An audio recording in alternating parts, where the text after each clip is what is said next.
It is exactly 8 p.m. on our studio clock here in Akwa Douala, and it's News Hour on Spectrum Television. Top on our news stories tonight, July 10, 2025. Mobilizing Cameroonians for peaceful and massive participation in the 2025 presidential election.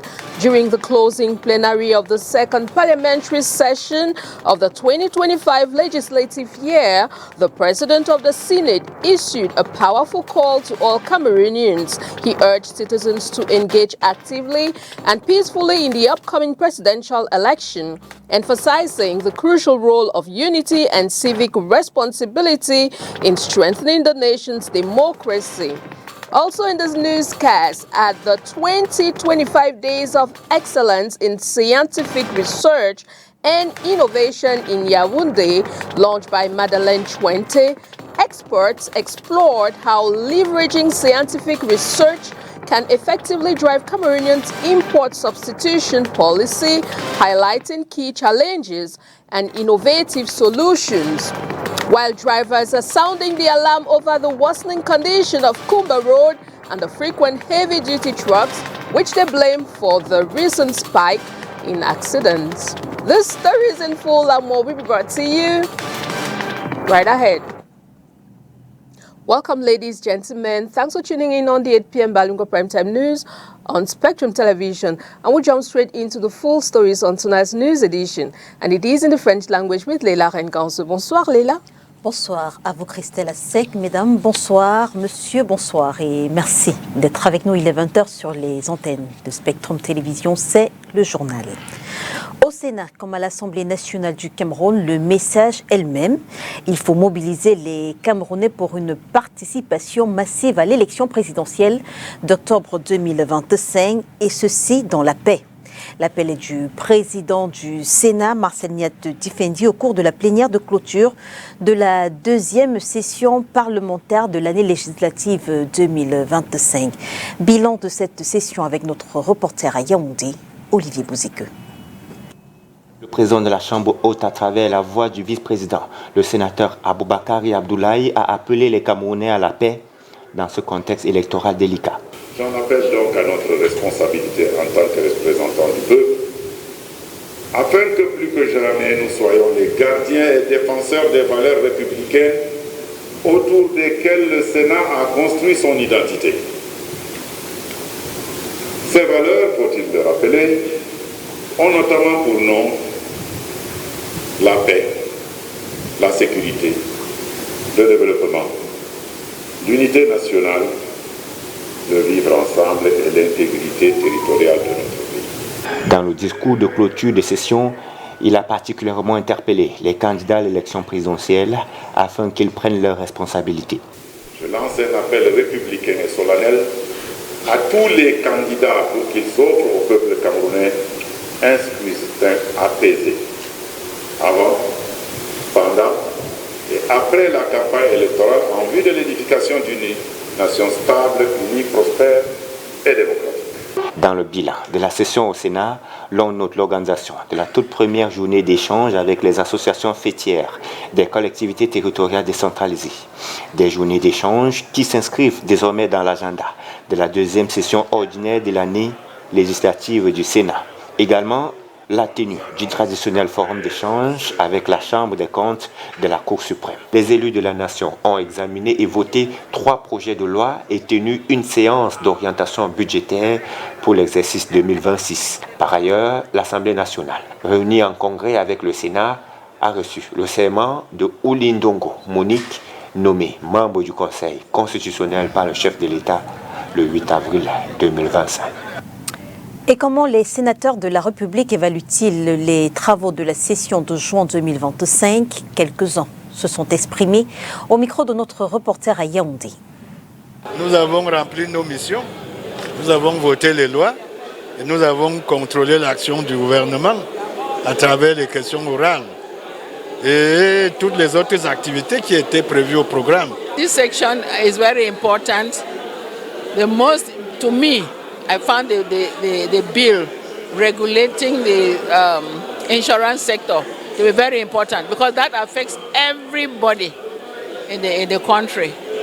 And secondly, the bill about donation of human parts, blood donation, donation of kidneys and so on. Because you know there are many people in this country who need to have the parts, who need donors. And that to me is very important because it again touches everybody. Au-delà de cette activité, nous avons également eu avec la Chambre de comptes un forum d'échange avec la Chambre de comptes et les membres de la Chambre haute, dont le thème, l'exposé qui nous a été présenté était relatif au rôle de la Chambre de comptes dans la lutte contre la corruption.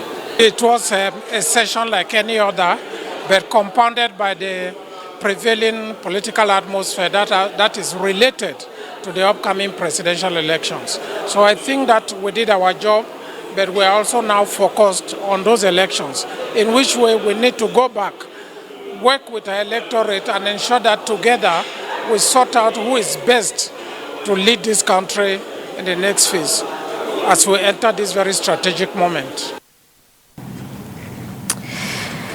Politique, ils sont plus de 360 partis politiques à exister officiellement au Cameroun. À l'approche de l'élection présidentielle d'octobre prochain, notre rédaction évalue leur présence sur le terrain. Revue de quelques partis politiques et de leur activité dans ce reportage que signe Oriane Danquin. Nul doute, avec 369 partis politiques légalisés, la scène politique camerounaise est foisonnante. Seulement, au moment où les regards sont tournés vers le palais d'Etoudi, dans l'attente de la convocation du corps électoral, force est de constater que certaines formations politiques se distinguent nettement sur le terrain. Le Rassemblement démocratique du peuple camerounais. En mobilisation des troupes à travers tournées régionales, présence effective et palpable des militants dans les 4 coins du pays, il ne serait pas superflu de dire que c'est un mastodonte et que la machine est plutôt bien huilée. En face du parti au pouvoir, l'on a l'opposition. Sans classification particulière, le Social Democratic Front. Opposant historique, reste très présent bien que l'arbre perde ou ait perdu quelques feuilles au fil du temps et des scrutins. Le Parti camerounais pour la réconciliation nationale, PCRN, ces dernières années n'auront pas été de tout repos. Entre interdictions administratives, procès entre la nounou et la maman, la paternité de ce parti politique a donné des sueurs froides à ceux qui entendent briguer à la magistrature suprême sous sa bannière. Le mouvement pour la renaissance du Cameroun, deuxième lors de la dernière élection présidentielle, n'a pas d'élus locaux. Les dirigeants ont décidé en 2020 de ne pas participer au double scrutin législatif et municipal, pourtant crucial pour l'échéance de 2025. Aujourd'hui, le déploiement se poursuit par la coalition APC pour consolider une solide base de soutien.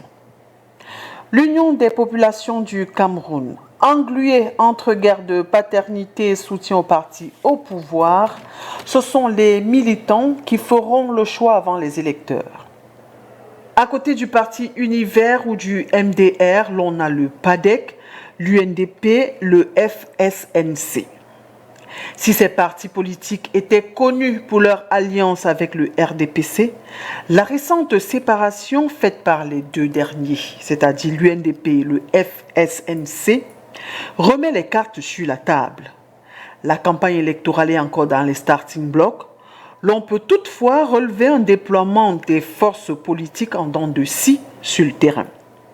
Si certains sont en permanence visibles, force est de constater que ce sont les échéances électorales qui font sortir d'autres des tiroirs. Le ministre des Travaux publics a donné une conférence de presse ce jour dans la capitale politique du pays. L'état du réseau routier était au centre des échanges avec les professionnels de médias. Sa dégradation actuelle, apprend-on, est due entre autres aux tensions de trésorerie, au changement climatique, à l'incivisme et aux problèmes d'entretien des routes. Inès Pingan. C'est un secret de Polichinelle. Le Cameroun a mal à son réseau routier.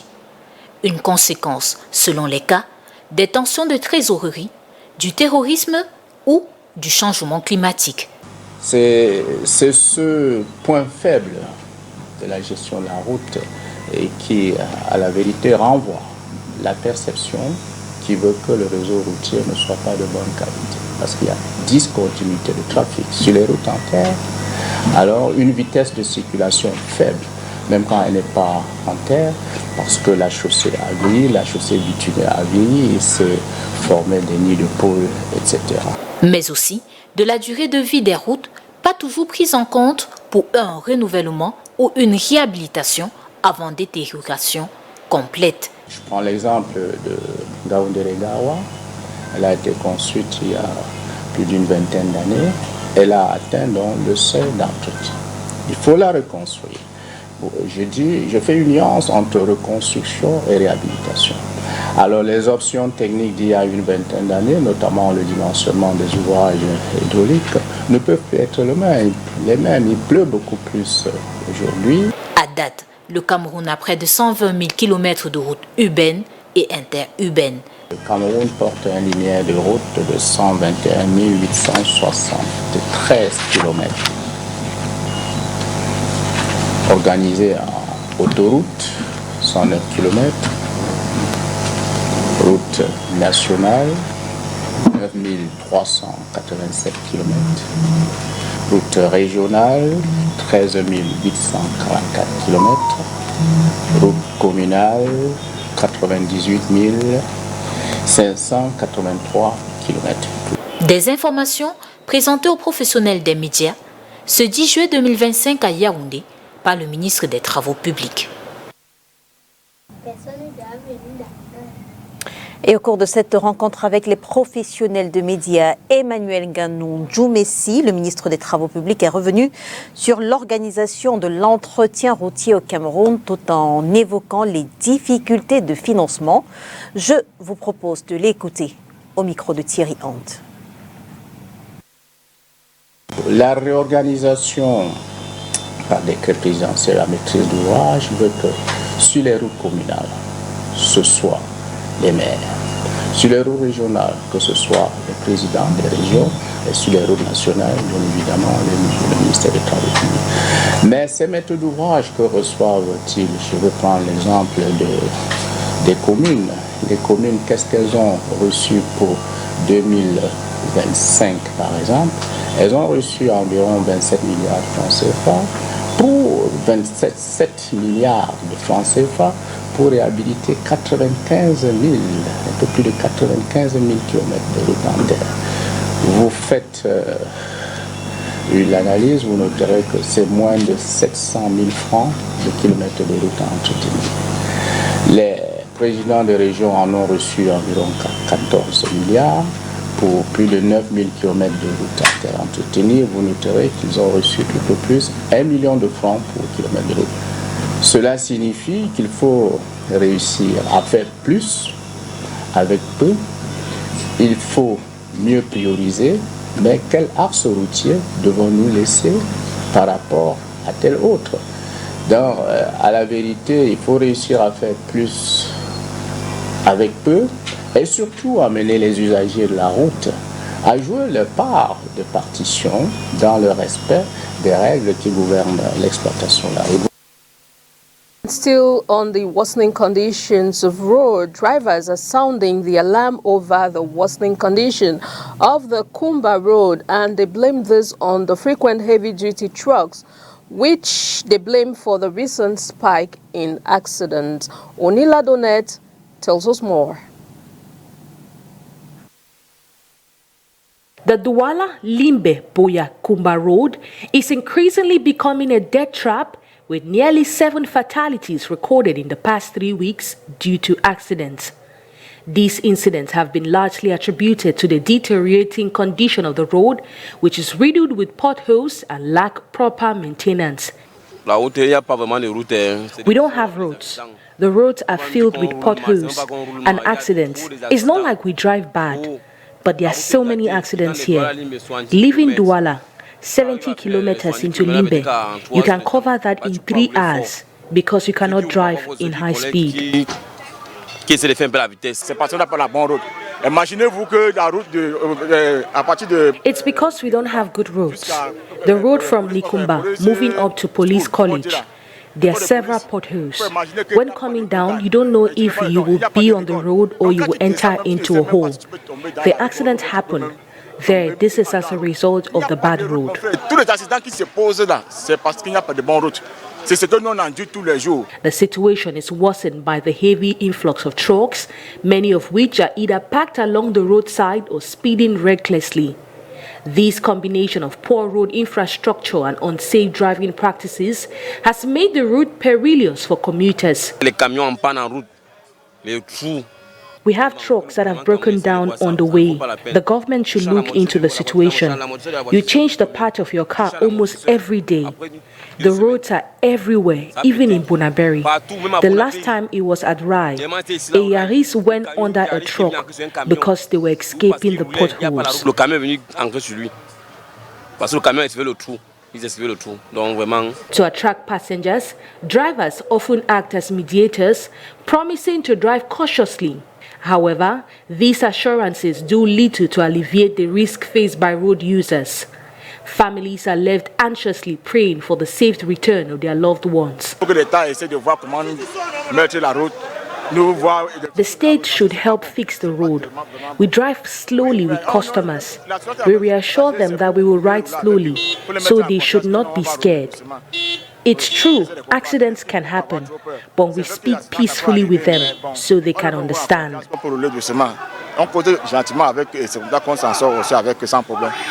Although the government announced several road rehabilitation projects, including improvements to the Southwest Line, these plans have yet to commence despite being over a quarter into the year.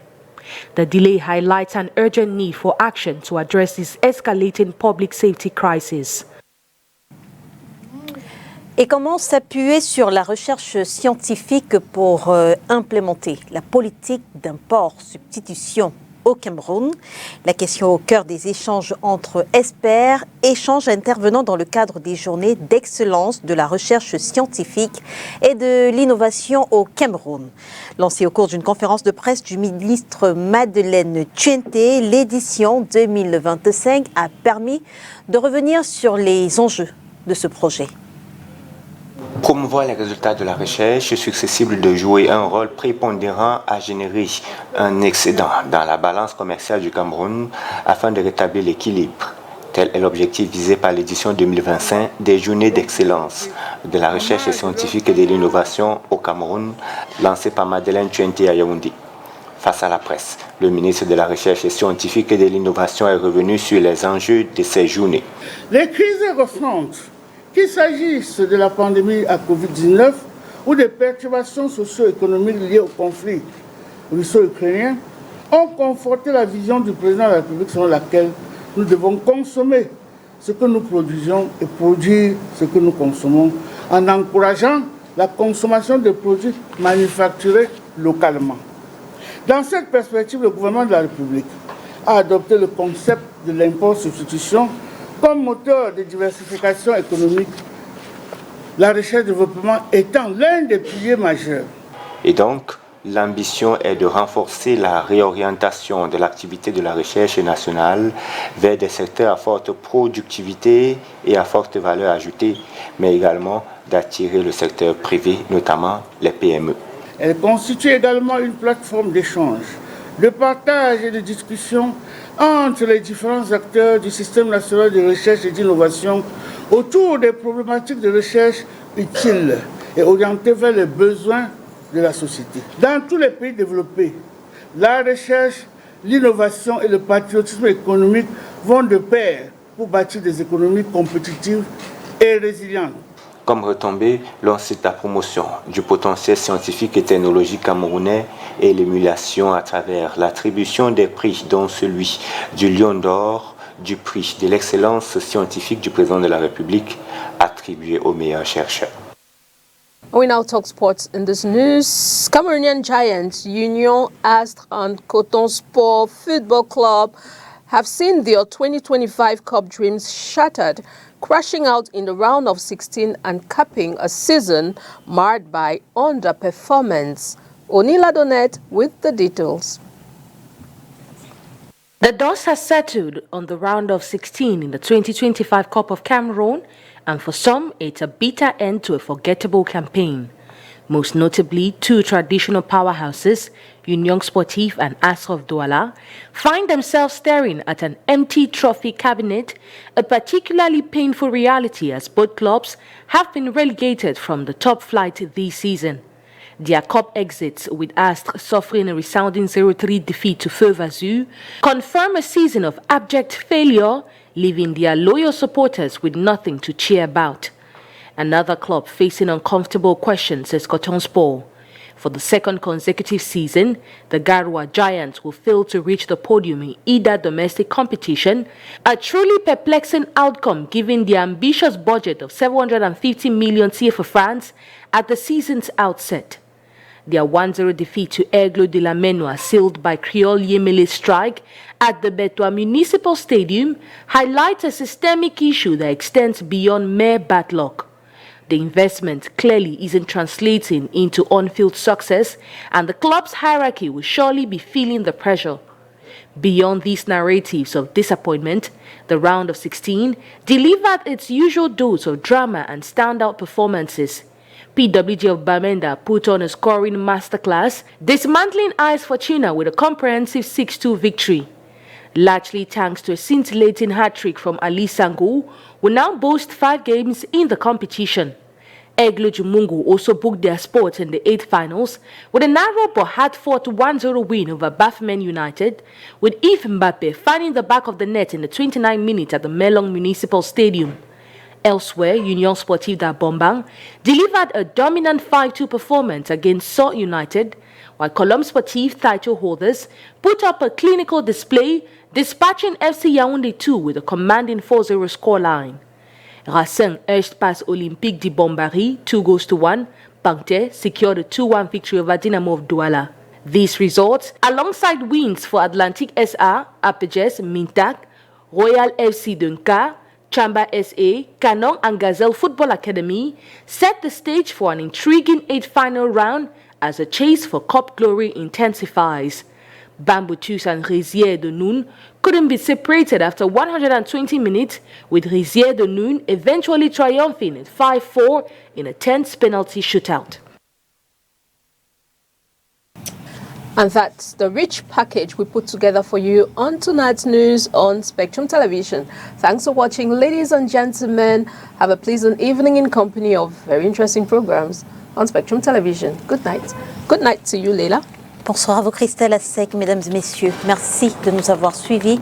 On se retrouve dès demain lorsqu'il sera 20h sur les antennes de Spectrum Télévision, si, bien sûr, Dieu le veut. Bonsoir.